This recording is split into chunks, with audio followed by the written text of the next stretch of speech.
This is Creating Cadence, a podcast for life and work in motion. I'm your host, Mich Bondesio, a writer, consultant, and business performance coach.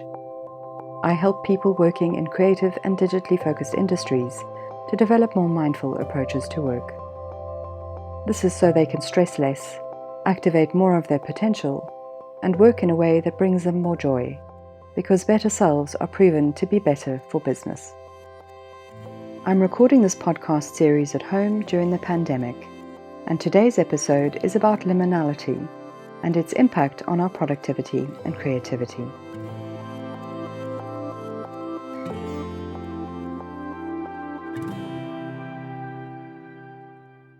As the time warp of 2020 continues, we find ourselves in a liminal space. A liminal space is an in-between space.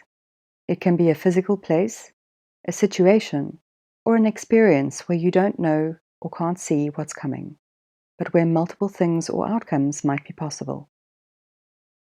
It can be scary and overwhelming, but it can also be exceptionally transformative in a positive way. I wrote about liminality in my recent monthly online guide.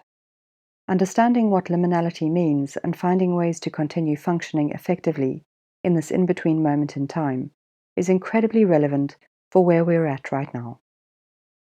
That's why I wanted to make a podcast episode about it too, looking at how we can continue producing meaningful work and working with focus when so much is up in the air and so much is distracting us. So why is our current time a liminal space? Philosophically, the space we're currently in is a transitional place that sits between our known past and a still unknown future, between a way of life that we knew and a new way to be that we're still trying to figure out. To help us traverse this liminal space, we'll need to leverage our curiosity about the unknown, unleash our imaginations about what's possible, and hone our abilities to focus deep on solving new challenges. However, there are some obstacles we're facing along the way. One of those is that we have to deal with the stress and anxiety that arises from our immensely changeable situation. This anxiety is occurring at a deep, global, civilizational level, and it will have a lasting impact on our psyche. This isn't just about a rogue, rampant virus. Governments are losing their grip, and leaders seem to be losing their minds. Economies are precarious. Aggression, discrimination, and xenophobia abound. The world is on fire. The sea is clogged with plastic, and our food sources are at risk. Our life support ecosystem is under severe threat. Many of us have had enough of this state of affairs, and in our own ways, we're trying to do our best to do our bit to make things better. But it can be overwhelming, and it can make us anxious and fearful. Some experts say that the world is no more volatile now than it has been at any other time of documented history. That may be so, but 24/7 digital access to what's going on in every part of the world means that we see and feel all the hurt, pain, and worries of others more deeply, along with all our own too. I'm sorry if this sounds gloomy. We are in a bit of a pickle, to be honest, but that doesn't mean that we can't work, create, and innovate to help us improve things. We can build our resilience whilst forging a path through this uncharted territory. Nothing has to stay the way it is now, even if we don't yet know what a better way is going to be. We need to be curious about finding those solutions that we can't yet anticipate, and we need to be open to developing systems for which the ground rules haven't yet been invented. A mantra I use to bolster my resolve in difficult situations is as follows: I didn't come this far to only come this far. There's work to do, but we can do it. My question is, how do we do it when we're also experiencing stress and anxiety as byproducts of our situation?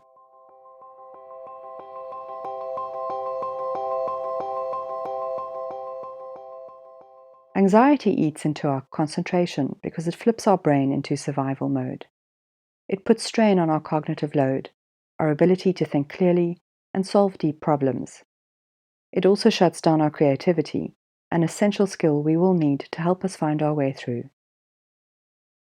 As with everything, the method I recommend is starting with one step and then continuing with small steps. These are things we can initiate in various parts of our lives, which will help us to traverse this liminal space one step at a time. There's 3 areas that we can focus on to start. First, we can support our foundations. That means maintaining good practices in relation to rest and recovery, nutrition, movement, and breathing. All those self-care things that can fall by the wayside when we're too stressed. Those foundational practices are the things that help us manage our stress and have the energy to take action despite the stress. Second, we need to create a sense of psychological safety. Practices such as gratitude journaling and meditation can help to create a more centered, calm mindset where we feel less threatened. Setting boundaries at work and home are a good idea too. If it's the news that's stressing you out, limit your access to it. If your friend or colleague continually scoffs at COVID and that upsets you, stop talking to them. Be ruthless in setting boundaries. Your mental survival may depend on it. Then what are the ways that you can invite more supportive people, thoughts, and actions into your life instead? Things that will help you feel safer in yourself so that you can take on those bigger challenges. Once we feel more psychologically safe, that mutes our brain's survival mode response, which opens up opportunities for the third area that we can focus on to help us navigate this liminal space. That third area is leveraging our curiosity and intuition to support our rational decision-making and creative problem-solving. In a TED Connect interview that Liz Gilbert gave during the pandemic, she talks about intuition as being in opposition to fear, and how being curious about the unknown instead of fearful of it can help us to find solutions and make progress. Intuition and curiosity become far more accessible through self-awareness and the practice of mindfulness. Quoting Liz from that TED Connect interview, she had this to say about fear and overwhelm. Fear is the terror you feel about a frightening, imagined future. Intuition can only happen when you're in the moment. There's a navigational system within you that will, if you stay present in the actual moment, tell you what to do from one moment to the next. The link to that TED interview is in the show notes, and I highly recommend it you give it your time.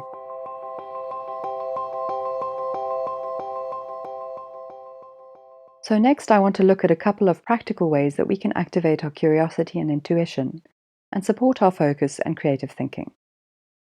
We know that creative hobbies can be a gateway to unleashing new ideas, nourishing our well-being, and creating moments of mindfulness.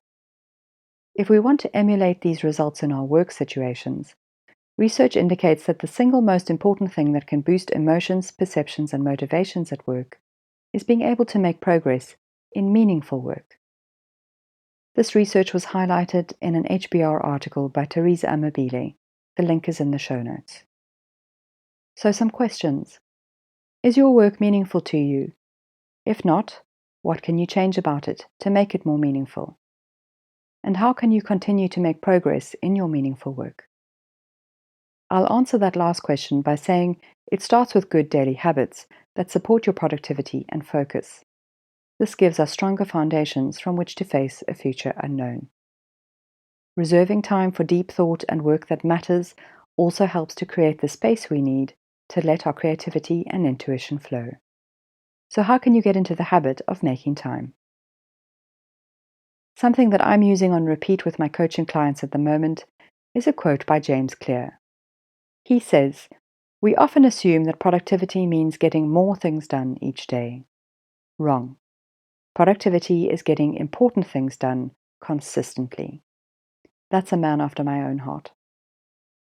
So here are some methods that I employ and also recommend to clients to build those good creativity habits and help you stay focused on your goals over the long term, even when we don't know what the long term will bring. Setting a timer for periods of focused work is highly effective at helping you get shit done. I also use time blocking in my calendar to log different types of work I need to do. Granted, this only works if you actually have control over your calendar, but it's one of my go-to techniques for doing more focused work. You do need to be disciplined in building a daily intentional productivity practice. But it doesn't take long for that to become second nature to work in this way. There's a link in the show notes to a Wired article on ways to concentrate better, which covers these tactics in more detail. We also tend to work more effectively on a project when we know there's a deadline. It's easy for projects to flounder if it feels like there's no end in sight. So I can appreciate that it might feel tricky to plan ahead when the pandemic is one gigantic open-ended situation with no deadline on the horizon. But how can you manage what you do have control over? One way to work around this is to work according to cycles. That might be defining your goals and outcomes in seasonal quarters. Or you could allocate 2, 4, or 6-week sprints to work on specific projects. And for those of us affected by hormonal cycles and moon phases, what types of work are best done during specific times of the week or month, based on your energy levels? Check out the Doist article in the show notes, which shares some great ways that you can adapt the concept of cycles to your situation.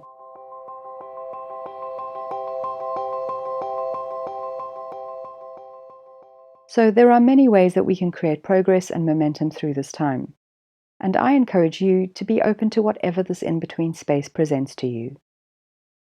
Even in the most dire circumstances, hope can prevail. There is always another way through. There's always another approach to our work and life that might work better than the one we currently have. Even if we don't know what it looks like yet, the point is to be open to making changes. Navigating this liminal space is an opportunity to review and improve. Despite the uncertainty, consider what you do know about your situation. Those things you're doing personally and professionally, are they going to support you in the future? Are they meaningful practices? Which of them do you have control over? And how can you make small changes in the way that you live and work that will support your ability to be more curious, intuitive, and creative? Have patience and try to be present with what is in the in-between. Work on creating space for your creativity and intuition, as these are things that will help us get through. Thanks for listening. If you're liking the show, please do leave a review. And if you have any questions, you can drop me a line at hello@growthsessions.co. You can access more episodes of the Creating Cadence podcast via Apple, Spotify, Google Play, and Spreaker. Or you could catch them on my website, growthsessions.co. If you subscribe on the site, you'll get notified when new episodes drop, as well as receive access to my monthly online guide. Until next time, do take care out there. Bye for now.